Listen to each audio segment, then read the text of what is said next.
Qual a pessoa mais sem noção que já cruzou o seu caminho? Um sujeito no supermercado veio me acusar de copiar o jeito dele de andar pelos corredores. Segundo ele, era um padrão de caminhada protegido por direitos autorais. E falou que eu era o caso número 47 de furto de propriedade intelectual. Só depois fui descobrir o que aconteceu com a mulher que foi o caso 46 e por que ela nunca mais pisou ali num domingo de manhã. Eu estava só curtindo meu domingo, andando sem rumo pelo mercado enquanto tocava a versão instrumental de Sweet Caroline. Passaram uns 5 minutos e lá estava eu no corredor dos cereais, quando um cara, uns 50 e poucos anos, calça bege puxada até quase debaixo do braço, camisa polo tão apertada que quase dava pra ver os órgãos, avançou decidido na minha direção. Vamos chamar de fiscal do ritmo. Com licença, ele disse, apontando para os meus pés como se eu tivesse cometido um crime. Você está usando o meu padrão. Olhei em volta, tentando entender. Desculpa, o quê? Meu ritmo de compras. Você está copiando. Olhei para os meus pés, parados, só existindo. Meu ritmo? Ele fez que sim, todo sério. Eu ando exatamente 2-3 passos por segundo, sempre no sentido anti-horário. Desde o corredor 3 você está me imitando. Moço, só estou fazendo compras. Ele ficou vermelho. Você está roubando meu movimento exclusivo. A essa altura eu já estava perdido. Nem sabia direito como andava. No supermercado, meu cérebro desliga. É quase automático. Acho que você me confundiu com outra pessoa. Resposta errada. O fiscal do ritmo pegou o celular e abriu um aplicativo de passos. Olha aqui, tô monitorando tudo. 2-3 passos por segundo. Inclinação de 14% à esquerda nas curvas. Carrinho num ângulo de 67 graus. Idêntico ao meu. E como o senhor sabe como eu ando? Estou te seguindo e anotando tudo. Ele mostrou um caderninho todo rabiscado, cheio de horários e desenhos de palitinho. Um funcionário passou, devia ter uns 17 anos, crachá dizia Marcos. O fiscal do ritmo o chamou como se estivesse denunciando um crime grave. Esse homem está roubando minha propriedade intelectual, anunciou. Marcos olhou para mim, depois para ele, depois para o caderno suspeito. Senhor, o que exatamente está acontecendo aqui? Meu padrão de caminhada. Levei 15 anos para aperfeiçoar isso aqui. É o trajeto mais eficiente e com menos contato humano possível. Marcos olhou para mim. Você copiou o jeito dele andar? Eu literalmente só entrei na loja como todo mundo. Exatamente como eu, berrou o fiscal do ritmo. Isso é roubo. Marcos, já de saco cheio, suspirou. Senhor, cada um anda como quiser, não quando é a minha técnica registrada. Ele puxou um papel amarrotado. Parecia um diploma de criança, escrito de giz de cera. Copyright oficial, caminhada do Gerald. Senhor, tentei. Não existe direito autoral para jeito de andar. Ele não arredava o pé. Desenvolvo essa técnica desde 2009. Tenho planilhas. E então ele quis ir além. Vou ligar pro meu advogado, por causa do jeito de andar. Marcos quase perdeu a paciência. Senhor, por favor, não faça isso. Mas já era tarde. Ele discou. Ouvi. Bradley, de novo. Roubaram minha marca registrada da caminhada de compras. Outra vez. Uma mulher passou com os filhos, cochichou. Esse é o Gerald. Mês passado tentou me prender por causa do carrinho. 20 minutos depois, chegaram o gerente e um policial. A policial Mad já entrou exausta. Alguém aqui denunciou o roubo de propriedade intelectual? Ela claramente torcia para ser pegadinha. Gerald, o fiscal do ritmo, começou uma apresentação. Gráficos, diagramas, um PowerPoint no celular sobre cinética das compras. Esse homem está copiando meu padrão, meu sistema de caminhada do Gerald, registrado. Mad olhou para o certificado de giz de cera, depois para mim, depois de novo para ele. Senhor, não tem como ser dono do jeito de andar das pessoas. Tenho documentação. Ele mostrou uma pasta grossa, uns 8 centímetros de papel. Na capa, provas de roubo de caminhada, caso número 47. Caso 47. Mad se virou para mim. Pode continuar suas compras tranquilamente. Depois para Gerald. Quem sabe arruma outro hobby. Esse é meu hobby. Ele protestou. Quando Mad foi embora, Gerald começou a desfilar o tal padrão de caminhada pro resto dos clientes. Parecia um robô desregulado. Terminei minhas compras de propósito do jeito mais caótico, zigue-zagueando, tentando dar um moonwalk lá nos laticínios, pulando pelos congelados. No caixa, Gerald estava atrás de mim, visivelmente nervoso, cronômetro na mão. 3-7 passos por segundo, resmungava. Anarquia total, sem disciplina, sem forma. Monte eu quase larguei tudo e saí correndo, mas não podia ir embora sem antes estragar o dia dele. Saí daquele mercado com a cabeça a mil. O rosto do Gerald, todo contorcido de raiva por algo tão absurdo como o padrão de caminhada, não saía da minha mente. O jeito que ele segurava aquele certificado de giz de cera como se fosse um documento sagrado. A pasta com o caso número 47 na capa. Aquilo não era só um encontro aleatório com um excêntrico. Era coisa séria pra ele. No estacionamento, vi a van do Gerald parada 3 vagas depois da minha. As portas de trás meio abertas, dava pra ver pilhas de cadernos todos alinhados. Ele colocava mais um caderno numa caixa de leite quando um escorregou e caiu no chão.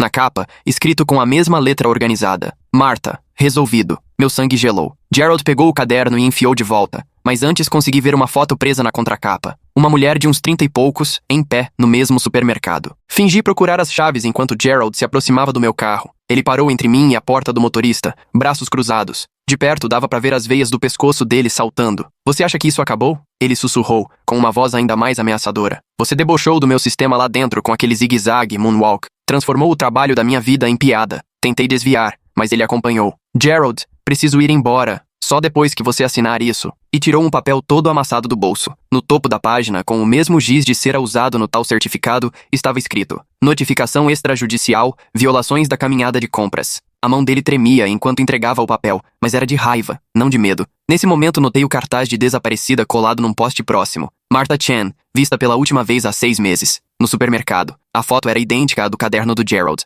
Não vou assinar nada, falei mais alto do que precisava. Uma mulher 2 carros à frente, carregando sacolas, virou-se para olhar. O tremor do Gerald aumentou. Você vai assinar ou eu vou registrar cada passo seu, cada loja que você entrar, cada padrão que copiar. A mulher parou, celular na mão. Está acontecendo alguma coisa aqui? Uma voz nova surgiu. Dmitri, segundo o crachá de segurança. Ele tinha aquele jeito de quem já viu muita confusão no estacionamento e sabe exatamente quando a situação vai desandar. O Gerald mudou completamente. Parou de tremer, o rosto ficou mais suave, quase simpático. Sem problema, só estávamos discutindo técnicas de compras entre entusiastas. Dmitri olhou para mim e balancei a cabeça, discreta. Senhor, preciso que o senhor se afaste do veículo deste cliente. O Gerald deu exatamente 3 passos para trás. Eu contei. Provavelmente ele também. Dmitri, disse Gerald, e trocou um olhar com ele. Algo que não conseguia entender. Você sabe o quanto eu levo meu sistema a sério. São 15 anos desenvolvendo, 15 anos buscando a perfeição e agora todo mundo acha que pode simplesmente copiar. Tá bom, Gerald, pode ir. Por um instante, o tom cordial do Gerald sumiu. Como a Martha copiou. Dmitri ficou tenso.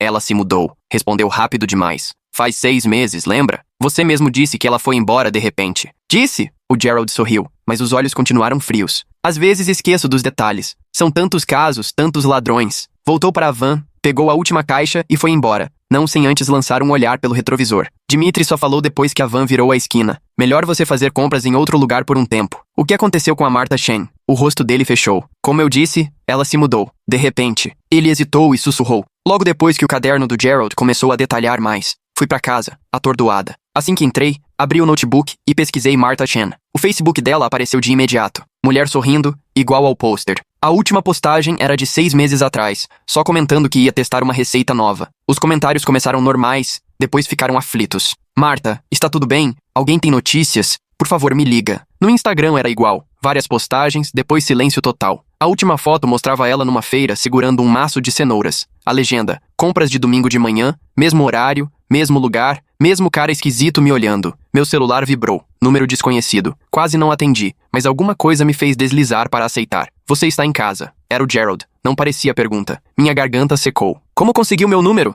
Do mesmo jeito que registro padrões de caminhada. Observando, documentando, analisando. Uma pausa. Tenho vídeo seu no supermercado hoje. Cada passo, cada infração. Quer ver? Gerald, isso tem que acabar. Me encontre amanhã, meio-dia, na cafeteria da Rua Quinta. Vamos discutir os termos. Termos do quê? Da sua rendição. Ele desligou. Larguei o telefone na mesa, ainda tremendo. Olhei pela janela. Nenhum sinal da van do Gerald, mas isso não significava nada. Vai saber quanto tempo ele já estava me seguindo dentro da loja antes de se aproximar. Minha vizinha, a dona Patterson, regava as plantas na varanda ao lado. Saí. Está tudo bem, querida? Ela perguntou. Você está tão pálida. Dona Patterson, a senhora viu alguma van estranha por aqui ultimamente? Ela largou o regador. Agora que você falou, tinha sim. Ficou estacionada do outro lado da rua umas noites atrás. O Gerald inclusive vive dizendo que tem um certificado de direitos autorais feito de giz de cera sobre caminhada e carrega como se fosse documento oficial, e o Marcos, aquele rapaz que trabalha aí, tem que aturar essas maluquices ganhando o salário mínimo, fingindo que é uma reclamação séria de roubo de propriedade intelectual. Era umas 3 da manhã.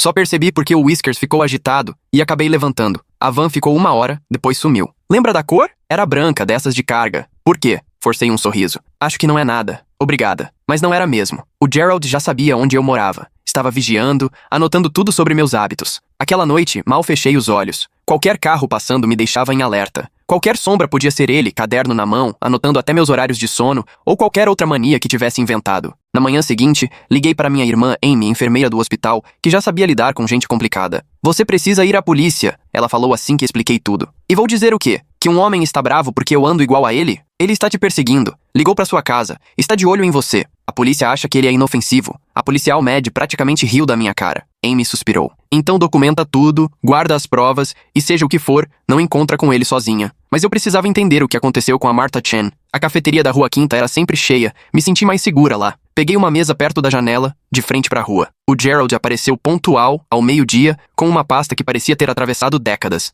Sentou-se, nem pediu café, abriu a pasta. Tinha mais cadernos, um tablet e um monte de impressos. Pareciam capturas de tela. Tenho sido razoável. Ele começou puxando um gráfico plastificado. Tentei ensinar as pessoas as técnicas corretas de compras, mas sua zombaria ontem foi longe demais. Gerald, eu não estava zombando, só queria ir embora. Ele deslizou um papel pela mesa. Aqui está. Um acordo. Você passa a comprar em horários diferentes dos meus, muda de supermercado e pede desculpas publicamente pelo roubo de propriedade intelectual. Em troca, não entro com processo. A barista atrás do balcão não tirava os olhos da nossa mesa. Quando me olhou, perguntou com os lábios. Tudo bem? Assenti de leve e voltei para o Gerald. Como você sabe meu nome? Nunca te falei meu nome. O olho dele deu uma leve tremida. Pesquisa. Como você investigou a Martha Chen? O café ficou ainda mais silencioso. Gerald parou com as mãos sobre os papéis. A Martha era uma ladra, igual a você. Passou meses copiando meus métodos. Tentei ensinar, mas ela não aceitava. E agora, onde ela está? Como é que eu vou saber? Mudou de cidade, deve estar surrupiando técnicas de alguém em outro estado. Ele se inclinou e veio um cheiro azedo dele. Mas não é sobre o passado que estamos aqui conversando.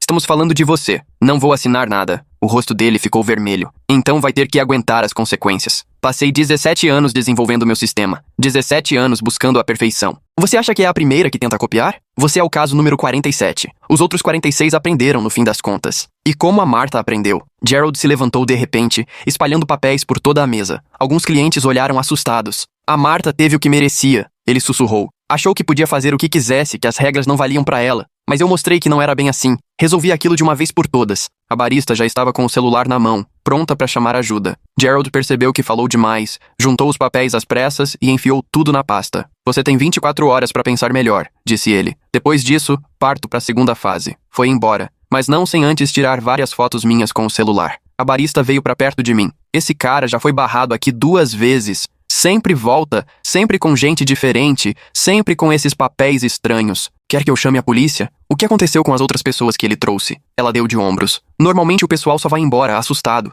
Só que... Ela parou. Teve uma mulher faz uns 6 meses. Martha alguma coisa. Ela parecia aterrorizada. Nunca mais apareceu. Minhas mãos tremiam enquanto eu dirigia até o apartamento da Amy. Ela me viu e me puxou pra dentro. Ele basicamente confessou que fez alguma coisa com ela. Eu falei. A Martha Chen está desaparecida há 6 meses. E ele disse que resolveu o caso de modo definitivo. Amy andava de um lado pro outro na sala pequena. A gente tem que descobrir mais sobre a Martha. Ela tinha família, amigos? Alguém deve estar procurando por ela. Tem um cartaz de desaparecida no supermercado. Só isso que eu sei. Talvez eu consiga ajudar. Amy pegou o notebook. Se ela foi atendida num hospital, deve ter registro. Não posso passar isso pra ninguém, mas... Ela digitava rápido. Meu Deus. O quê? Martha Chen foi ao pronto-socorro 3 vezes nos 2 meses antes de sumir. Tudo por lesões leves. Torceu o tornozelo, machucou o joelho, costelas roxas de uma queda. Acidentes de caminhada? Amy fez que sim. Séria. Ela disse pra enfermeira que era desastrada, mas tá na cara. O Gerald estava piorando. A gente precisa achar os amigos, a família, qualquer um que conheça ela. Peguei o celular e fui pro Facebook da Martha.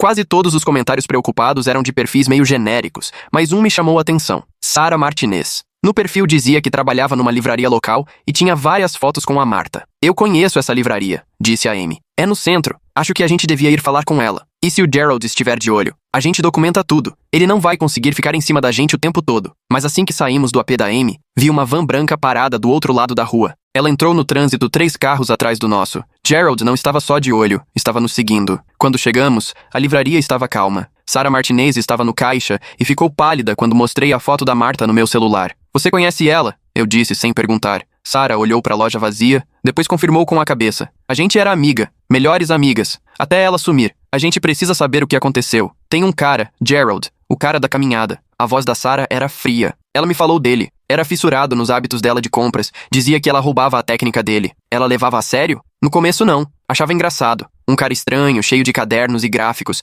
Mas aí, Sara pegou o celular e rolou as mensagens. Olha, esse foi o último texto que ela me mandou. Li a mensagem e senti um gelo na espinha. Aquele cara estranho da loja está ficando pior. Ele sabe onde eu moro. Tô com medo, Sara. Se acontecer alguma coisa comigo, avisa a polícia sobre o Gerald. Você avisou a polícia? O olho da Sara ficou cheio d'água. Tentei, mas só tinha o nome dele e uma história de padrões de caminhada. Disseram que sem prova de crime não dava pra fazer nada. Os dias passaram, a Martha nunca voltou pra casa e quando perceberam já era tarde. Agora a gente tem provas, disse Amy. Ele está fazendo a mesma coisa com a minha irmã, seguindo, ameaçando. Sara segurou meu braço. Não deixa ele piorar. A Martha esperou demais. Achava que era só um cara esquisito, inofensivo, mas da última vez que vi, ela estava apavorada. Disse que ia enfrentar ele, fazer ele largar do pé de uma vez. Quando foi isso? No dia antes dela sumir. Ela ia encontrar ele no supermercado, como sempre faziam nos domingos de manhã. Disse que tinha um plano para fazer ele parar, mas nunca conseguiu colocar o plano em prática. O que quer que tenha acontecido naquele domingo, 6 meses atrás, ela não voltou para casa. Ao sair da livraria, vi de novo a van branca, parada no parquímetro da rua. Dessa vez, fui na direção dela. Amy tentou me segurar, mas me desvencilhei. A van saiu antes que eu chegasse perto, mas eu vi o rosto do Gerald no volante. Ele nem tentava mais se esconder. Aquela noite, vasculhei outra vez as redes sociais da Martha, procurando qualquer pista que tivesse deixado passar. O penúltimo post dela no Facebook me chamou a atenção. Pro cara assustador que fica me seguindo na loja, eu tô vendo você. Já documentei tudo. Me deixa em paz. Os comentários eram solidários, mas ingênuos. Bloqueia ele. Fala com o gerente da loja. Pede medida protetiva. Mas a Martha tentou resolver sozinha, e agora tinha sumido. Meu celular tocou. Amy, achei uma coisa. Ela foi direto ao ponto. Eu não parava de pensar nas idas ao hospital, então fui atrás. Na última vez que a Martha foi atendida, ela não estava sozinha. O formulário tinha um contato de emergência. Alguém levou ela até lá. Quem? Gerald Patterson. Tá como amigo que presenciou a queda. Meu estômago revirou. Ele levou ela pro hospital? Piora. Nas anotações, a enfermeira escrevia que a Martha parecia ansiosa, ficava olhando pro Gerald, mas insistiu que estava tudo bem. Não quis registrar nenhuma ocorrência. O Gerald estava sempre no controle, fazendo de tudo para que a Martha não contasse o que realmente tinha acontecido. A gente precisa ir à polícia com isso, insistiu a Amy. Mas eu sabia que isso não ia adiantar muito. Seria só mais um nome num relatório, um amigo preocupado, uma mulher desaparecida com acidentes no histórico. Sem uma prova concreta, estávamos de mãos vazias. Foi quando lembrei do caderno. Martha, resolvida. O que quer que tivesse ali poderia ser o que faltava, e eu sabia exatamente onde o Gerald escondia. No dia seguinte, encontrei um relatório detalhado enfiado por baixo da minha porta. Gerald tinha registrado cada minuto da minha semana. Academia às 6h47, café às 8h23, até o trajeto da minha corrida, com horários e até o tamanho das minhas passadas. Tinha foto tirada dentro da academia mostrando eu na esteira. Minhas mãos tremiam enquanto lia a cobrança, exigindo pagamento por uso não autorizado de padrões de movimento proprietários. Reconheci esse tipo de loucura de um documentário sobre stalkers. A obsessão em documentar tudo, os limites sendo ultrapassados cada vez mais, a lógica distorcida que fazia a vítima se sentir culpada pelo próprio assédio. O Gerald estava seguindo um roteiro previsível, mas extremamente perigoso. O jeito que ele anota cada detalhe da vida dela, até o tamanho da passada, chega a dar medo. A Amy apareceu poucos minutos depois do meu telefonema, já analisando as fotos, reparando nos ângulos que deixavam claro que o Gerald ou tinha câmeras escondidas ou passava horas dentro da academia me vigiando. Decidimos procurar o Demetri na loja, desconfiados de que ele sabia mais do que dizia. A sala de segurança tinha cheiro de café velho e tensão. Demetri fechou a porta com as mãos tremendo, olhou 2 vezes o corredor antes de sussurrar apressado. 6 meses atrás, o Gerald me pediu para ajudar a levar um carro, dizendo que a dona estava bêbada demais para dirigir. Demetri levou o sedã da Martha para um estacionamento longe, com Gerald seguindo atrás na van. Só depois percebeu que a Martha nunca foi buscar o carro. Quando perguntou, Gerald disse que ela tinha ido embora da cidade para sempre. E aí piorou. Demetri ainda estava com as chaves do carro. Gerald mandou ele destruir, mas em vez disso, Demetri escondeu as chaves. Tirou da gaveta e mostrou pra gente, ainda com as chaves de casa da Martha e uma etiqueta de academia pendurada, prova de que ela não tinha ido embora por vontade própria. Enquanto tentávamos entender tudo, minha mãe me ligou animada para contar da nova amiga do centro de convivência que tinha se oferecido para levá-la nas compras. Senti um calafrio quando ela disse o nome dele. Gerald. Ele tinha sido simpático, prestativo, super interessado quando ela falou da filha que também fazia compras ali. Tentei alertar minha mãe, mas ela não me deu ouvidos. Gerald parecia tão educado, tão certinho. Mais tarde, fiquei escondida no carro filmando ele na porta da loja. No vídeo, dava pra ouvir ele resmungando sozinho, falando em ensinar outra pessoa a respeitar os padrões. O caderno nunca saía da mão dele, anotando quem entrava e saía da loja. Aquela noite, a polícia bateu na minha porta. Gerald tinha feito um boletim de ocorrência dizendo que eu estava perseguindo e atrapalhando a rotina dele. O policial mal olhou minhas provas e sugeriu apenas que eu trocasse de supermercado para evitar confusão. O sistema que deveria proteger a vítima estava servindo ao agressor. No dia seguinte, o Marcos apareceu na lanchonete, visivelmente nervoso. Arregaçou a manga e mostrou um roxo no braço. Gerald tinha agarrado ele depois de descobrir que Marcos tinha me contado coisas, acusando-o de trair o sistema. O garoto estava assustado, mas com raiva suficiente para ajudar. Confirmou que Gerald pagava funcionários para vigiar clientes específicos,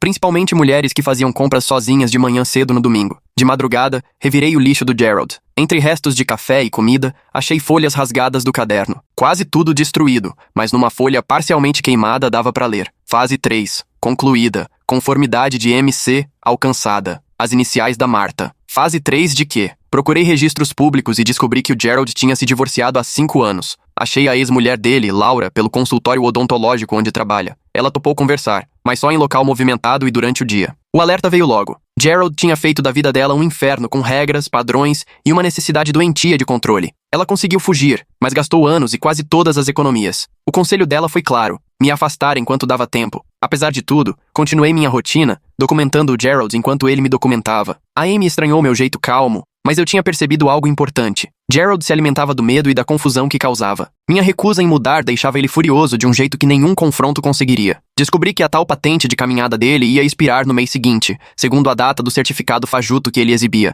A pressa dele era explicada pela necessidade de afirmar controle antes de perder esse título inventado, e o prazo apertando o deixava mais descuidado, mais propenso a errar. A Sarah me ligou tremendo. O diário da Martha estava o tempo todo com ela, escondido porque não tinha coragem de ler. Agora ela confiava em mim o suficiente para dividir. As páginas detalhavam meses de perseguição. Gerald aparecendo em todo lugar, bilhetes no carro, ligações no trabalho. A última anotação falava do plano de pedir uma medida protetiva. Ela não teve tempo. O comportamento do Gerald piorou conforme a patente ia expirar. Agora ele ficava plantado na frente da minha casa, a van parada do outro lado da rua por horas. Os vizinhos começaram a reparar e comentar sobre o homem esquisito tomando nota de tudo. A atenção da vizinhança ajudava, mas também aumentava o risco. Um dia, Gerald perdeu o controle na farmácia. Gritou com uma senhora por infrações de caminhada. Agarrou o carrinho dela para mostrar o jeito certo. A farmacêutica chamou a assistência social, enquanto clientes gravavam tudo no celular. A máscara do Gerald estava caindo. Grupos locais nas redes sociais começaram a alertar sobre o tal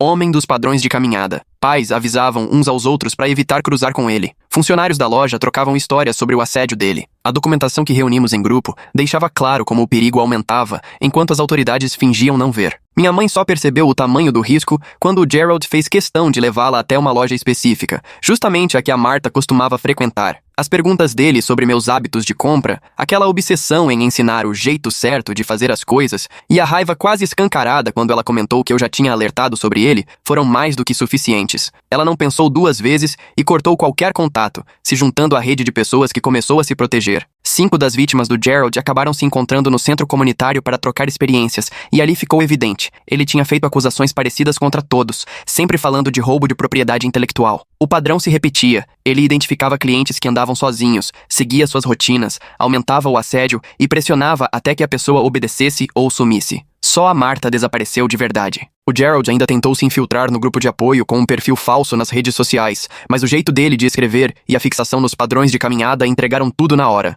Bloqueamos, mas não sem antes registrar as tentativas dele de descobrir quando seriam as próximas reuniões. A farmacêutica, que antes só assistia de longe, virou uma surpresa boa depois de presenciar um dos surtos públicos do Gerald. Ela já tinha visto ele incomodar outros clientes, mas só entendeu a gravidade do caso quando mostramos nossas provas. Ela então compartilhou imagens das câmeras de segurança, fortalecendo ainda mais nosso acervo de evidências. Aos poucos, até os informantes pagos do Gerald começaram a recusar o dinheiro dele. O Marcos espalhou entre os funcionários todas as histórias de ameaças e agressões, e até quem já tinha aceitado o dinheiro dele começou a questionar a versão que ouvia. A rede de apoiadores dele estava desmoronando. Com o tanto de documentos que juntamos, ficou impossível negar o destino da Martha. Até a própria papelada do Gerald, que servia para tentar justificar o assédio, acabou mostrando o aumento da violência. Os cadernos dele estavam cada vez mais sombrios quando falava da Martha, com anotações sobre ensinar lições e soluções definitivas. Diversas multas de estacionamento acabaram levando à apreensão da van dele. Gerald estava tão obcecado em perseguir as vítimas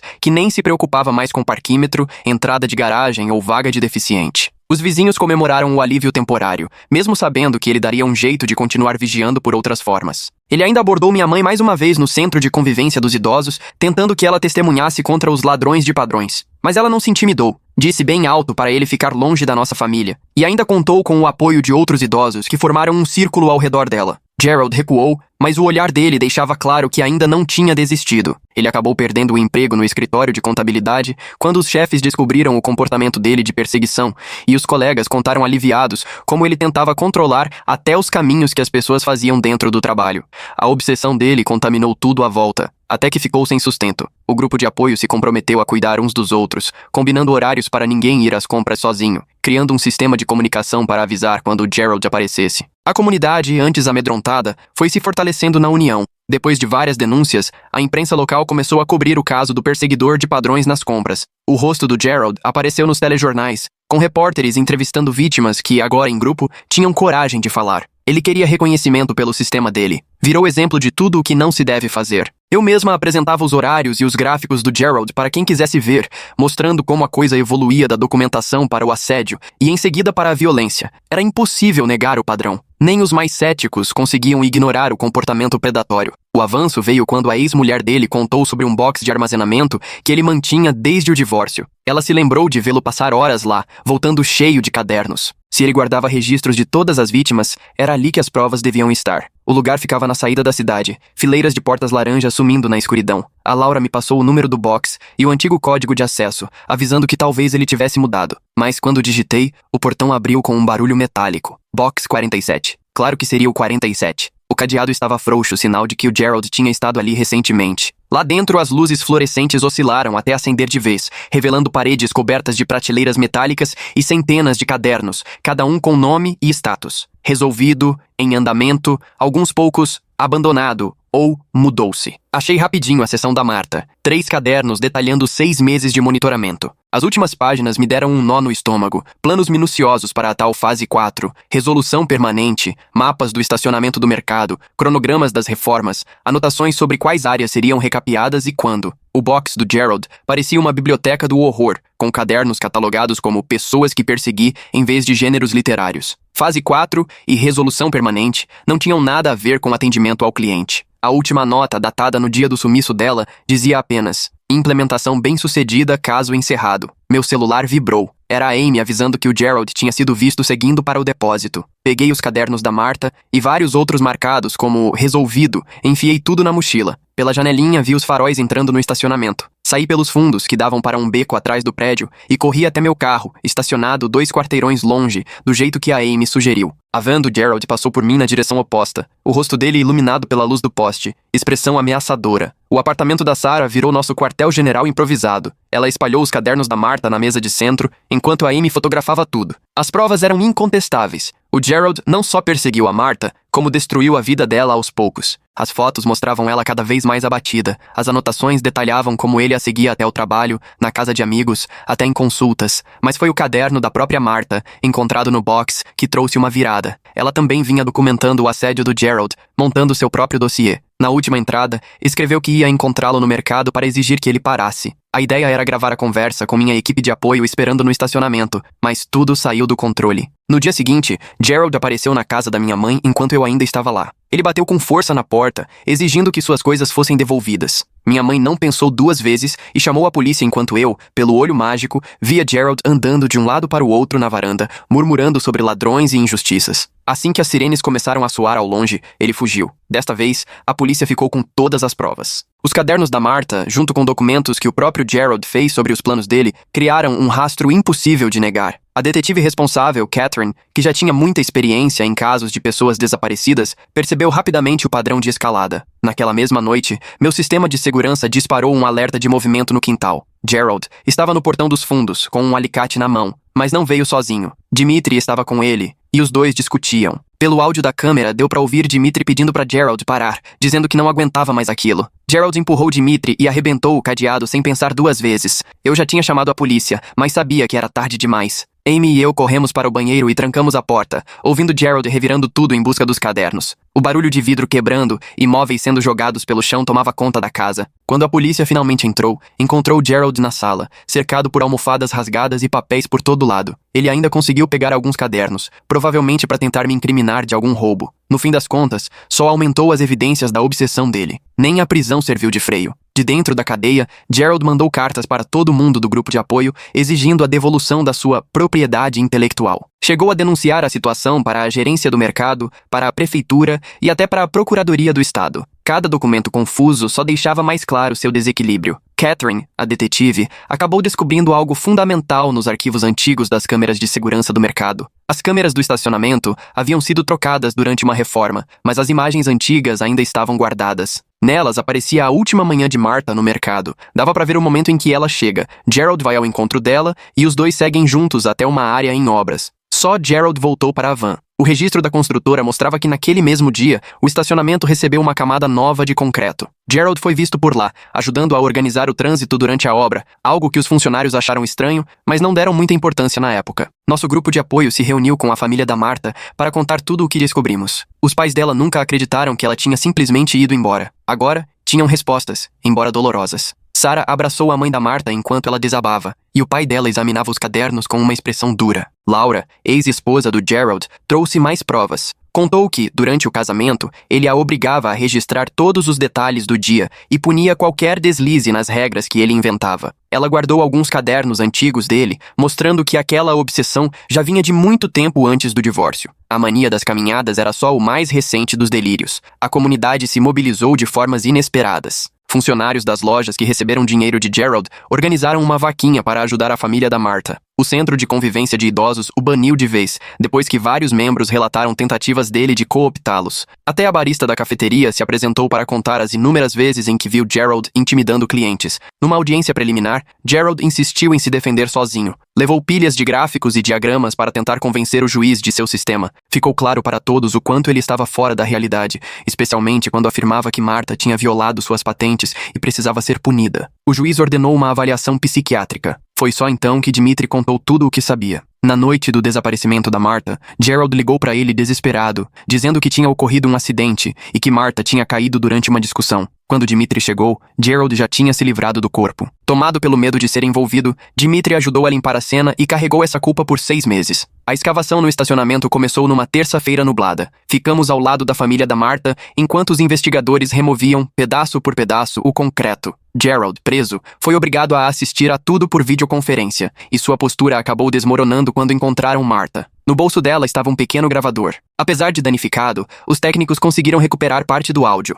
Era a voz dela, calma, mas firme, dizendo para Gerald que tinha documentado tudo. Dá para ouvir a resposta dele, que vai de cobrança a ameaça, depois o som de luta e, por fim, o silêncio. O julgamento aconteceu rapidamente. Os cadernos do próprio Gerald serviram como provas detalhadas de que tudo foi premeditado. O depoimento dele, cheio de devaneios sobre patentes e técnicas de caminhada, só reforçou sua culpa. Quando saiu a sentença, ele não demonstrou nenhuma emoção. Só rabiscou algumas notas sobre recorrer baseado em propriedade intelectual. A família da Martha fez um memorial bonito, digno dela. Centenas de pessoas apareceram, muitas para contar histórias de momentos difíceis com Gerald. A comunidade que ele tentou dominar pelo medo se uniu em solidariedade e luto. Sarah leu trechos do diário da Martha, cujas palavras sobre não se deixar intimidar ganharam um significado ainda maior. A loja investiu em novas medidas de segurança e treinamentos para que os funcionários identifiquem sinais de perseguição. Marcos passou a dar oficinas para os colegas, ensinando como perceber sinais de alerta que gostaria de ter notado antes. As mudanças vieram tarde demais para Martha, mas podem proteger muita gente daqui para frente.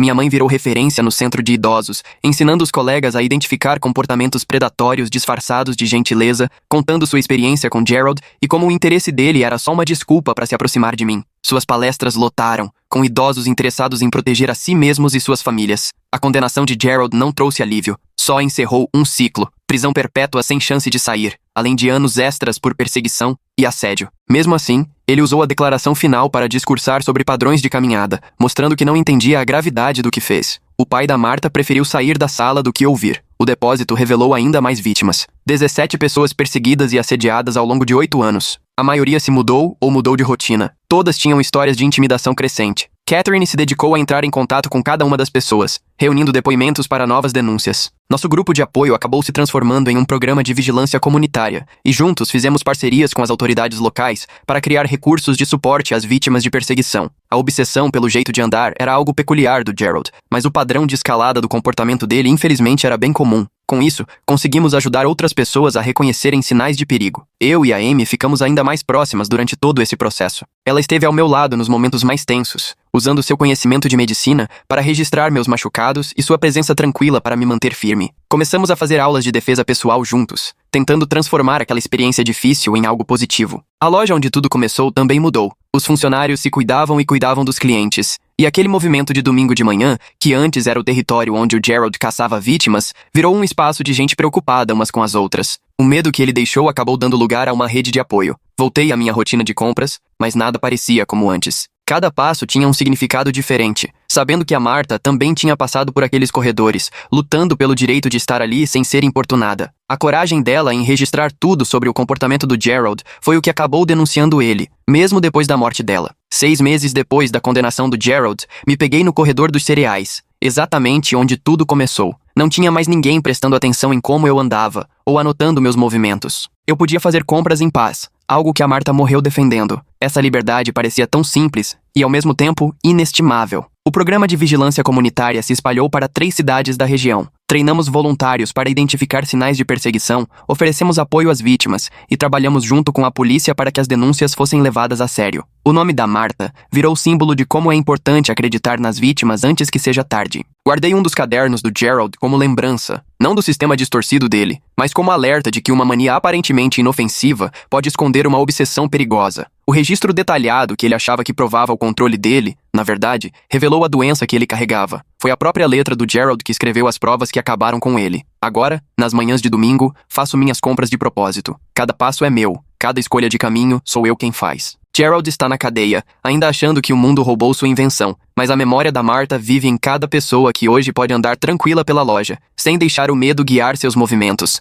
A resistência dela foi mais forte do que a obsessão dele, e no fim das contas, esse é o único padrão que importa. Espero que seu dia seja maravilhoso e cheio de coisas bem mais alegres do que registros assustadores. Até a próxima.